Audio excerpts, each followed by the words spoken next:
Howdy folks, howdy. Sean Brock here with you. If you haven't subscribed, please do so. We try to demo as many instruments that come along our way, with the exception of the didgeridoo. We done that one yet. I ain't saying we won't though. If you're wondering why I'm leaning over, so you can hear me talking. Anyhow, so this is a mandolin I'm going to put up for sale.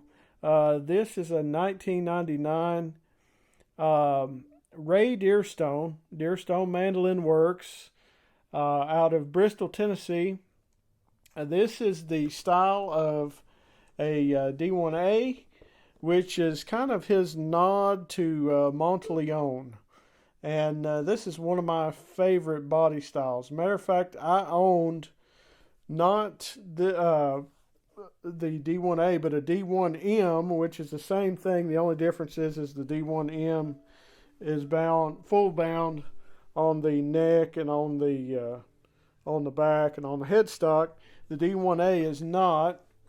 And I got that mandolin. I got ownership of it, I think, December of 2001, and kept it all the way through most of my professional career of playing mandolin, or most of my first stint of playing mandolin professionally, and let it get away from me. There was a guy that wanted it, that thought he needed it more than me, and he convinced me that was true. One of the best mandolins I've ever played, absolutely. And this one here, I got it on Mandolin Cafe several months ago. I don't know, man, 8 months ago. I don't know. My time flies. And the only reason I'm getting rid of it is because the nut width. This is 1 3/32. And you know, I play classical guitar, which is 52 millimeters at the nut, which gets up to, you know, close to 2 inches. My dreadnoughts, I have beefy necks on those. My other mandolins have beefy necks as well, and I kept thinking, nah, I like this mandolin. I'm going to get used to this neck. And after this many months, I'm not going to get used to it. So we're going to just take a look at how she sounds, and I'm also going to, we'll do this over the microphones, and I will also unplug and do it just over the phone microphone, so you can hear it in a little different context from hearing it just in the room. But I'll give you some chopped chords and just a few diddly-doos here.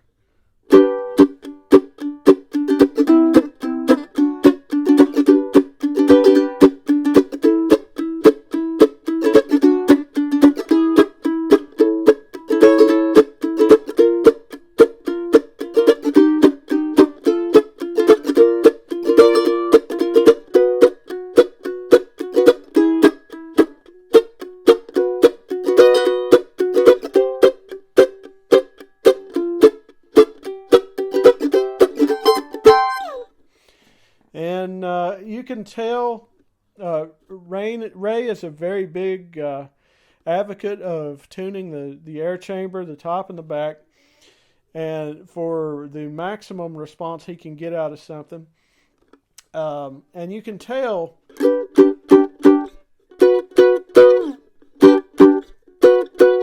lot of mandolins start to they'll sound okay, you know, in G and C, and then they kind of just flub up on you the farther down the neck you get. But if you're playing something like whatever that was, Cincinnati Rag or something, where you go from G to B to E to A to D,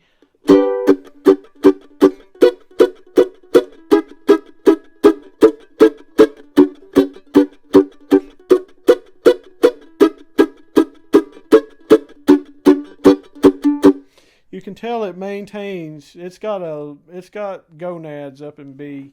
It don't shy out, and it is not. Ray builds with tone, and it's not one of those instruments that's so mushy though that all of a sudden you get in an ensemble and you're like, where did my mandolin go? You know, I can't hear my stuff anymore. So I know that tone is out with a lot of people now, and they do this spinka, flinka, flinka stuff. But, you know, this is a mandolin that has tone, but still sits at that spot in the mix where you can still be heard.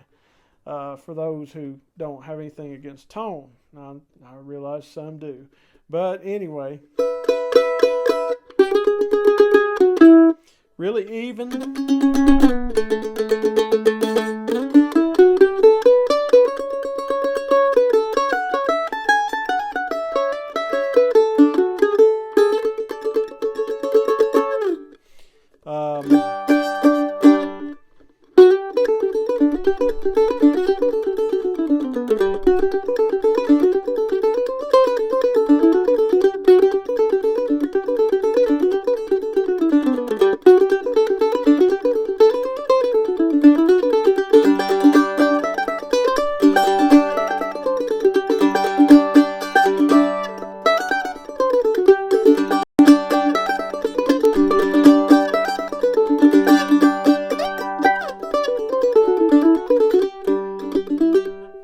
Whatever.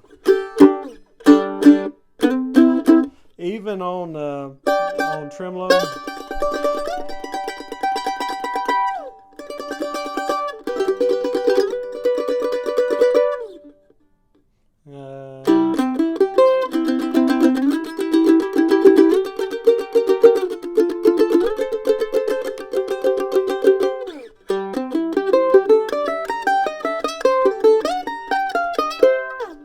If you like something to get a little nasty, it'll do that for you.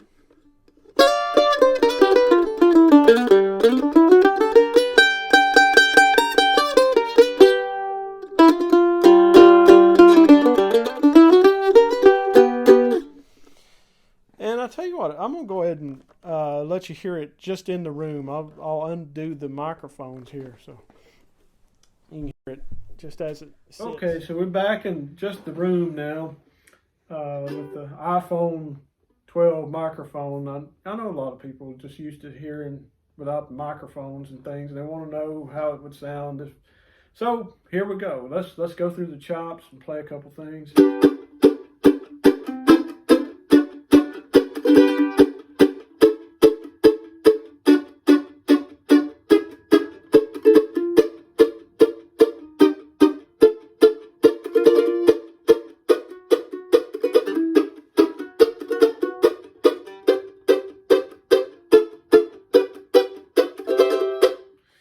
So there you go on that.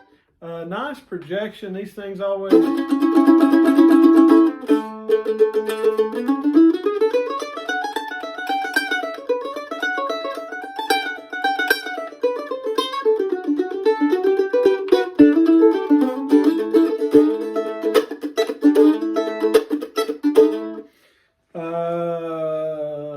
yeah.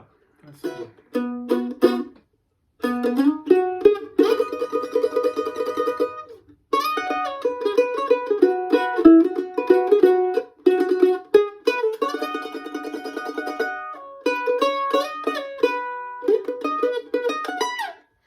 So as far as the specs, like I said, it's a 1 in 3 30-seconds nut. This is Adirondack red spruce top. Ray usually gets his Adirondack from John Arnold, and I've not asked him if that's where this one came from. Is local maple harvested down there, up there now for me, around Bristol, Tennessee. Ray does a lot of that himself, and of course maple neck, Mandolin body style, which to me is just the coolest thing ever. I love this body style. The tailpiece is a Price. Personally, I prefer an Allen. I had an Allen on my Dearstone that I played for years, and I kind of like the look of those, and I like also the hooks, with where the hooks are located in the front of the tailpiece. You get a little more break angle on the Allen, I think, because the hooks are farther back and they're lower toward the body. And I like the AR. I think it's the AR2. It's the Mandolin type style. It's not the TRs. I don't like the TRs at all personally, but I thought I would change the tailpiece out if I could get used to the neck. I also thought this is original bridge, looks good, fits good, but I can tell somebody's monkeyed with it at some point that don't look like Ray's doings. Like they've kind of lowered this above, just between the bridge wheel and the bridge base. So I thought I would probably put a Cumberland Acoustics on there, and didn't. The frets are in really, really good shape, really, really good. The nut, I'm not sure if it was somebody's preference or what. They've slid it toward the base a little bit. I noticed there's just a little edge here closer to the base, but it doesn't run funny on the fingerboard or anything. So I'm not sure what would have been the deal there. The action height at the nut is good. It plays good to me. There's some room to lower it though if you like to have your stuff down really, really low. But